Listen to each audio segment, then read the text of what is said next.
Voici donc notre invité Afrique, il s'appelle Ibrahim Traoré, il a 34 ans, il était jusque-là le chef de corps du régiment d'artillerie de Kaya, dans le nord du Burkina Faso, et comme il vient de renverser le colonel Damiba, c'est aujourd'hui le nouvel homme fort du Burkina. Le capitaine Traoré a accepté hier soir de répondre à quelques questions de RFI, une liaison qui n'est pas toujours facile, vous allez l'entendre, alors tendez bien l'oreille.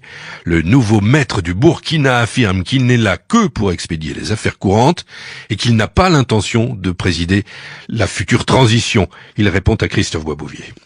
Capitaine, bonjour. Bonjour. Quelle est la situation politique? Eh bien, le dénouement est heureux parce que il y a eu une concertation entre ces chefs traditionnels et religieux et le colonel Damiba depuis hier. Ce matin, dans l'environ de 9h, j'ai eu un contact téléphonique avec eux, ce qu'ils m'ont fait savoir également. Et savez-vous où est le colonel Damiba? À l'instant où je vous parle, je ne peux pas vous dire là où il se trouve, question de sécurité. Il va bien, il va très bien. Est-ce qu'il est sur le territoire du Burkina Faso?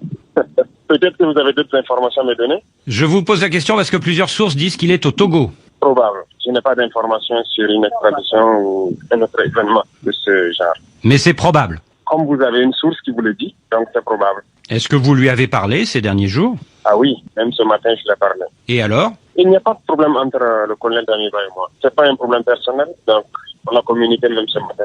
Nous avons parlé de cette condition dont vous avez cité. C'est ça. Il vous a dit qu'il ne démissionnerait que si les 7 conditions qu'il posait étaient acceptées, hein? Nous ne dirons pas condition en tant que telle, mais je dirais cet accompagnement, parce que c'est des souhaits. Alors justement, parmi les souhaits que vous a exprimé le colonel Damiba, il y a le respect des engagements pris avec la CEDEAO et notamment le retour à l'ordre constitutionnel en juillet 2024. On souhaite que le retour à l'ordre constitutionnel normal soit même avant cette date, si la situation le présage. Donc, c'est notre souhait que ça puisse se faire avant même cette date. Ce dimanche soir, un communiqué de militaires qui vous soutiennent indique que vous êtes chargé vous-même, mon capitaine, de l'expédition des affaires courantes, mais seulement jusqu'aux assises des forces vives qui désigneront un président de transition. Est-ce que vous confirmez? Oui, je le confirme, parce qu'il y aura des assises qui vont désigner un président de la transition. Donc, pour l'instant, nous expédions les affaires courantes. Et ces assises, est-ce que vous souhaitez qu'elles se tiennent avant la fin de l'année? Ah oui, bien sûr, bien avant la fin de l'année. On souhaite que ça se passe le plus vite possible. Et à l'issue de ces assises, est-ce qu'on verra un président civil ou un président militaire? Civil ou militaire. Mais votre préférence, mon capitaine? Je n'ai pas de préférence, ça dépendra de ceux qui participeront à nos assises. Et vous-même, mon capitaine, est-ce que vous pensez pouvoir poursuivre à la tête du pays après les assises ou est-ce que vous comptez passer le relais à ce moment-là? Pourquoi continuer? Nous ne sommes pas venus pour continuer, nous ne sommes pas venus pour un but particulier. Tout ce qui intéresse, lorsque le niveau de sécurité est bien, c'est le combat, c'est le développement, c'est tout. Les assises, ils vont désigner le président, le reste, ça ne nous concerne pas trop. On sera là pour donner des idées. Ce samedi, mon capitaine, des manifestants s'en sont pris à 3 emprises françaises au Burkina Faso, 2 à Ouagadougou et 1 à Bobo-Dioulasso. Quelle est votre réaction? Nous condamnons les dérives de la foule. Avec la communication, je pense que ça rentre dans l'ordre.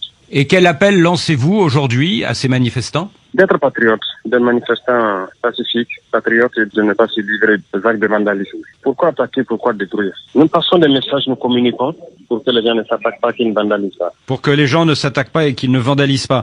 Vous avez mentionné votre ferme volonté, je cite, d'aller vers d'autres partenaires prêts à aider dans la lutte contre le terrorisme. À quels autres partenaires pensez-vous? Il n'y a pas une cible prioritaire, tous ceux qui pourront nous aider. Je vous pose la question, mon capitaine, parce que depuis 3 jours, les manifestants qui vous soutiennent brandissent des drapeaux russes. Les drapeaux russes, la Russie est un État comme les autres. On est déjà en partenariat, comme vous pouvez le constater. Même dans notre armée, on utilise beaucoup de matériel russe. Donc, c'est déjà un partenaire pour le Burkina Faso. Et est-ce que vous souhaitez continuer un partenariat avec la France ou pas? Il y a une ambassade ici, c'est que on est déjà partenaire. Maintenant, peut-être qu'on va en parler des termes de partenariat. C'est-à-dire revoir les termes? Je pense que oui, il y a des choses à améliorer. Peut-être qu'il y a des choses à améliorer. Mais tout ce qui peut être amélioré doit être fait. Capitaine Ibrahim Traoré, merci beaucoup. Merci à vous.